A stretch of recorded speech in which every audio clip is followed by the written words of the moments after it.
pets, Piers, because your boy talked about eating pets. That's why I agree. he lost the debate. A, he's not my boy. He's not my boy. And B, I agree with you. Hold on. You call him out. You always brag about how you talk to him on the phone. I've known Trump a long time. Francesca Fiorentini completely embarrasses herself yet again on the Piers Morgan Uncensored show. This time, Brandon Tatum and Ben Ferguson completely embarrassed her when it comes to Donald Trump versus Kamala Harris. And we also get to see a few jabs at King F-word Harry Sisson over here for some laughs. Let's see how this goes down. Progressive, left-wing Democrat nominee ever. I mean, that's a fact, isn't it?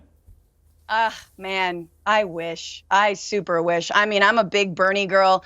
I'm a big old scary lefty. You know what I mean? Everyone would probably think I'm a crazy Marxist just because I want everyone to have health care. I wish. And sadly, I think you might be right, Piers. You know, Kamala Harris was asked about health care, and unlike Donald Trump, who quite literally has no plan, in fact said he had the concepts of a plan, but excused himself by saying he wasn't president, therefore he didn't have a plan. Yeah, but my guy, you're running for president. But Kamala Harris also once said that she believed that we should expand Medicare and that we should lower the age to 55 and in effect be on our way to a public option, which again would help all Americans out, not just poor Americans, not just older Americans. Oh, don't interrupt, listen, buddy. Ted Don't Cruz's interrupt, best buddy. boy. Look, I know. Oh, God. Is that Harry Sisson, the King F-word himself? Harry Sisson, Harry Sissy? You know, I make fun of David Pacman's facial hair, but is this like, there's like a little shot. Is that attempted facial hair by Harry Sisson? Man, this dude has a face that you just want to smack. And I'm not advocating violence, by the way.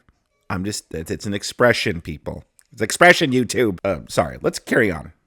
With Francesca's big brain take over here. Ed lets you interrupt and whatever, but now you're on Piers' show. Let us talk, okay? I love this one-liner. Like, that hurts me. If you're gonna talk about a record, then be honest with the people watching. Kamala Harris said she wanted to get rid of private insurance. I'm trying to agree with you, my guy. All right, hang on, time out. Let me bring in the only person who's not shouting at the moment, Brandon. Well, yeah, I mean, I think that she's a complete liar, and they didn't fact check anything she said. The young lady claims that Kamala Harris has a plan for healthcare. Well, she's going to do all these things. She haven't done anything. Didn't. She's been in Congress. Say that. She's been a VP. She has done nothing. Their administration has done nothing. I think Donald Trump sealed the argument at the very end of the debate when he said, "You guys had 3 years. You didn't do nothing." But why did he leave it, Brandon? Why did Trump? Well, hang on, don't talk about it. They lowered the price of insulin. And meanwhile, Republicans in the Senate and the Congress are trying to overturn that. All right, They're trying to repeal the Inflation Reduction Act that allowed seniors to cap their insulin prices at $35 a month. Let me ask a different question. They should go back to paying. Let me ask a different question, please. Their own health. All right, Francesca, I'm moderating this, please. Now, Brandon, you raised an interesting point. For anyone that's unclear about this, you don't lower inflation by passing a bill. That is not how you do it. The government, and these Democrats specifically, when they pass these bills, it's all for show. It's all to allocate money for other stuff that they really want. And then a little bit will go to what they promised. Like a little bit of the money will go to like a little bit of what they promised. And then the rest of it's just going to go on to what they want. You don't need a bill to lower inflation. Also, to that insulin thing, Donald Trump also lowered the price of insulin. And one of the first things Joe Biden did in office was to do away with it. He pretty much erased what Donald Trump did with its insulin. And then later on, just redid his own thing to make himself look good. But people like Francesca Ramsey, her Steve Perry haircut is just getting too much to her brain. So what do you guys think about that? Sound off in the comment section below. Give that like button a smash. Let's continue. Trump made by far his most powerful point. And he was coherent and articulate and said, you promise all these things throughout this debate. Why haven't you done them? Very good argument. And the two most powerful weapons he had were economy and inflation and ordinary day-to-day prices, which people are really feeling the pinch on, and immigration, where she was the immigration czar, even though everyone tried to pretend late after she got the big gig that she wasn't, but she was. And she's singularly failed in that task. But somehow she emerged from a 90-minute live debate without being held to the fire on either of those things. And it's no good for Trump to say it right at the end. Pets, Piers, because your boy talked about eating pets. That's why I agree. he lost the debate. A, he's not my boy.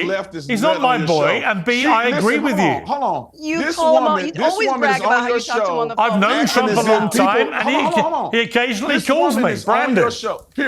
Pierce, this woman is on your show. The young lady in the middle is on your show as an example of a leftist nut job. She's claiming that people are not complaining in the community in Ohio on television. I did it on my show. I showed it. People are complaining about Haitians eating these animals. They're acting like this is just some made-up stuff from this morning as well. And Wait, so I thought this guy was crying earlier about being interrupted. Now he keeps interrupting people. Can we get this guy like some moderation over here? Hey, soy boy, slow down a minute. Let's talk about buddy. Relax, buddy. You guys are on the same side of the aisle. You're both lying your face off right now. It's terrible. You can't dispute what we say. Let me speak and then I'll let you speak. I'll talk about all of that when I'm given my time to speak. I'll fact check all of you. All right, let me finish my thoughts and then we can go on. The reason that it was so powerful at the very end, because at the end of the day, the American people are sick of these politicians rehearsing talking points.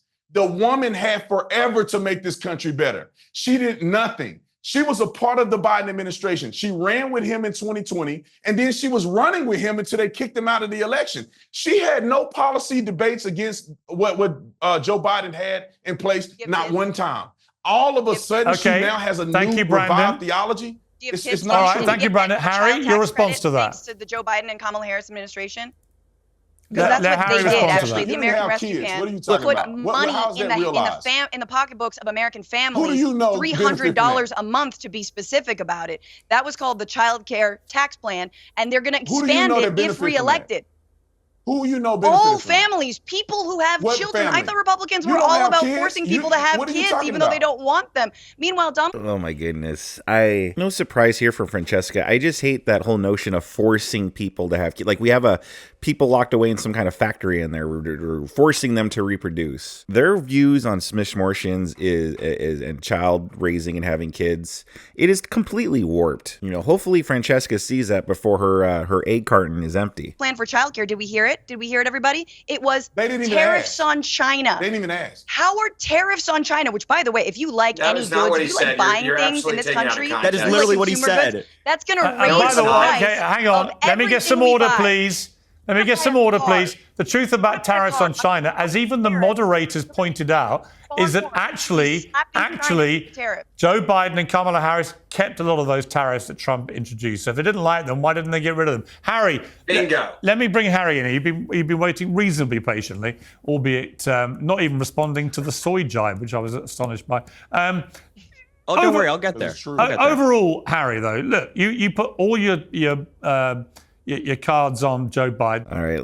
Does anyone want to hear what King F-word himself, Harry Sisson, has to say? I don't think so. I don't think anyone's looking to that.